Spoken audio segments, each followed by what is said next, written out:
Hello, let us think. I know some trigonometry, but I want to do more with it, and more we can do. Let's take a look at this guy, for example. So, I want to find out what the value of x is over here. That is, this bit over here on the right side of the triangle, past this line, that is going from the base all the way up to the top, meets at a right angle there. So I want to find the value of that, but all I've got is this 36 over here and two angles. So how can I get it? Well, the key is getting this middle guy here, because really, if you have one,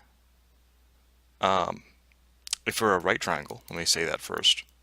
For a right triangle, if you have one angle, and this is other than the right angle, of course, and if you have one side, you can pretty much put everything else together through that, through the power of SOHCAHTOA. You can use sine, cosine, or tangent. One of those will work combined with the other angle that you have that's not the right angle to solve for pretty much anything in that right triangle. So we can solve for this center red line here.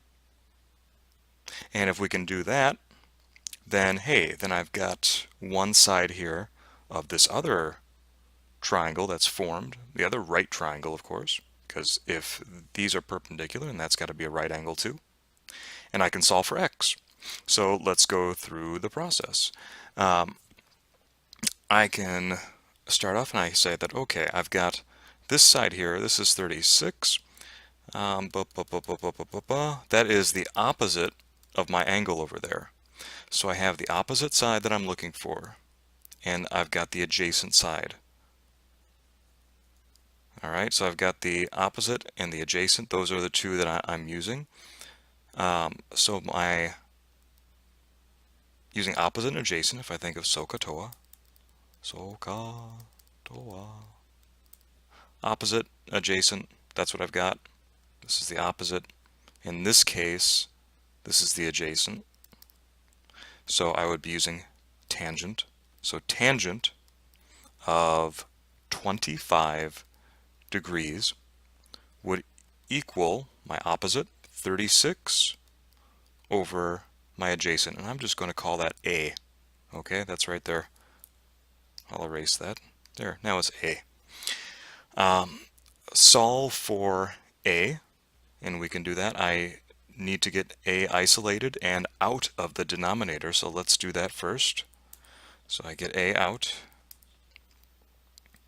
Those cancel each other out. I'm left with A times the tangent of 25 degrees equals 36. And I need to get A by itself, so divide both sides by the tangent of 25 degrees. Oops, sorry.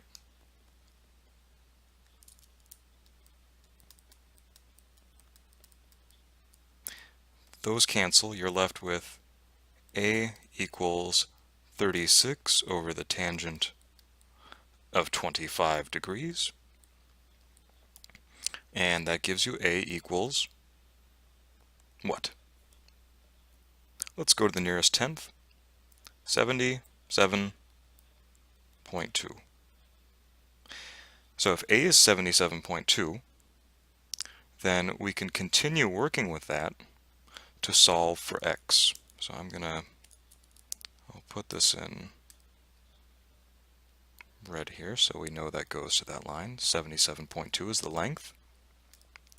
So now I've got this angle, and hey, guess what? That 77.2 is the opposite. And this time my x is my adjacent. So opposite, adjacent, again, I'm using tangent. So I can have, I'll show my work here over on the left. The tangent of 56 degrees is equal to my opposite, which is 77.2, over my adjacent, which is x. Again, we want to get the variable out of the denominator. I have x times the tangent of 56 degrees equals 77.2.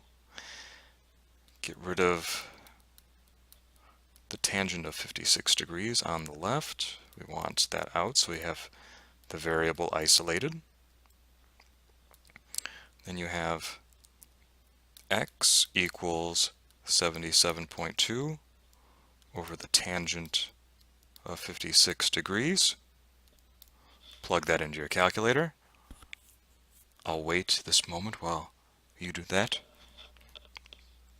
Perhaps I'll make small talk while we wait. How's the weather? How about that sports team? Okay, all done? Okay, great. 77.2 divided by the tangent of 56 should be 52.1. Again, let's go to the nearest tenth on this. Cool, and that's what we're looking for right there. We're looking for that x is equal to 52.1. But let's say we want to take that one step further and we want to look at the area of the triangle. Well, we can do this because the area of a triangle is just good old 1/2 base times height. So 1/2 is going to remain the same.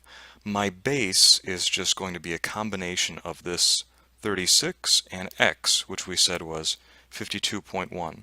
So this would actually be 36 plus 52.1 times the height. And guess what? We got the height already. We know this is the height because it is meeting the base at a perpendicular angle. Goes up to the top, to the vertex of that angle up there. And we've got 77.2 down here. So I can simplify that this equals 1/2, and then add 36 plus 52.1 gives us 88.1 times 77.2. We can multiply that out. 1/2 times 88.1 times 77.2.